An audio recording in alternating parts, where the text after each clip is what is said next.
बातमी अमरावतीच्या स्थानिक राजकारणातून। अमरावतीमध्ये संजय खोडके आणि रवी राणा या दोन नेत्यांमध्ये जुंपली आहे। शासकीय पैसा हनुमानगडीवर घेऊन चालले काय असा सवाल हा उपस्थित केला गेला। तर संजय खोडकेंची रवी राणा यांच्यावर टीका। संजय खोडके यांनी हा सवाल उपस्थित केला तर राजकारणामध्ये देवाला तरी सोडा, खोडकेंच्या टीकेवर रवी राणा यांनी पलटवार केलाय।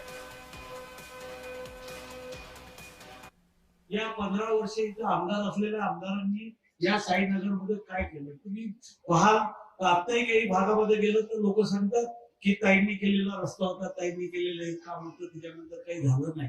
म्हणजे तुमच्याजवळ एवढा पैसा येतो, तो पैसा जातो कुठं?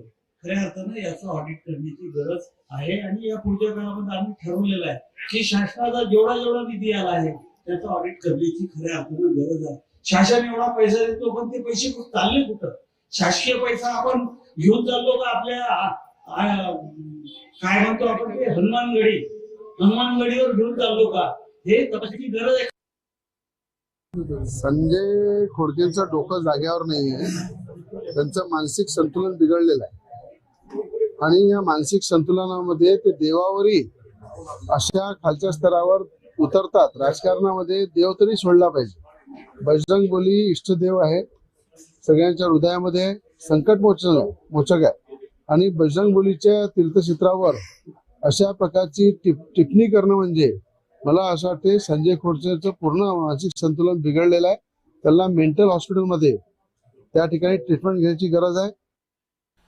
अधिक माहिती घेऊया, आपले प्रतिनिधी सुरेंद्र आकोडे आपल्यासोबत जोडले। सुरेंद्र, अमरावती महानगरपालिकेच्या पार्श्वभूमीवर नेते एकमेकांवर आरोप प्रत्यारोप करू लागलेले आहेत, मात्र या आरोपामध्ये आता देवाला सुद्धा आणलं जाऊ लागलेलं आहे। अधिक माहिती या संदर्भात।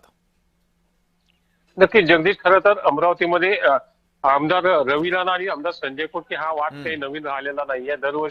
दरवेळी राजकारणामध्ये हा वाद जो आहे तो उफाळीस आणि तशाच प्रकारचा वाद जो आहे तो अमरावतीच्या महानगरपालिका निवडणुकीच्या अनुषंगानं पुन्हा एकदा पुढे आलेला आहे। अमरावतीमध्ये भानखेड्या परिसरामध्ये जे आहे ते या ठिकाणी 110 फूट उंचीचं हनुमानगडीचं काम त्या ठिकाणी सुरू आहे। हनुमानगडची मूर्ती त्या ठिकाणी उभारण्यात आहे आणि रवी राणाचं हे सगळं आयोजन आहे आणि याच ठिकाणी याच हनुमानगडीवर सगळा सरकारी पैसा जो आहे तो रवी राणा त्या ठिकाणी नेत असल्याचा आरोप या ठिकाणी संजय खोडके यांनी केला आणि अमरावतीमध्ये गेल्या 15 वर्षापासून आपण आमदार असताना सुद्धा या ठिकाणी कुठल्याच प्रकारचा विकास झाला नाही अशी टीका देखील त्यांनी या ठिकाणी केली आणि याच धोरणाचा पुनश्च या टीकेवर प्रतिउत्तर जे आहे ते रवी राणा यांनी दिलं। रवी राणांनी स्पष्ट सांगितलं की संजय खोडके जे आहे त्यांचं मानसिक संतुलन जे आहे ते बिघडलेलं आहे, किमान देवाला तरी या राजकारणामध्ये सोडायला पाहिजे। मात्र सुरेंद्र, आता अमरावतीच्या राजकारणात केवळ हे आरोप प्रत्यारोपच सुरू आहेत की स्थानिक मुद्द्यांवर, तिथल्या समस्यांवर सुद्धा काही चर्चा सुरू आहे?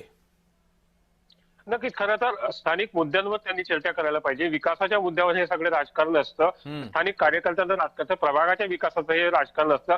मात्र आता जर बघितलं श्रद्धा विरुद्ध विकास असं राजकारण या ठिकाणी रंगतंय, त्यामुळे हा वाद जो आहे की विकोपा जाण्याची शक्यता या ठिकाणी दिसते। जगदीश, खरं वाद जो आहे तो विकासाच्या मुद्द्यावर व्हायला पाहिजे, मात्र याच्यामध्ये वैयक्तिक टीका येत आहे आणि श्रद्धा विरुद्ध वाद असल्या कारणाने याला आणखी हा जो वाद जो आहे ती विकोपात जाऊ शकतो। जगदीश या ठिकाणी जी, धन्यवाद सुरेंद्र दिलेल्या माहितीबद्दल।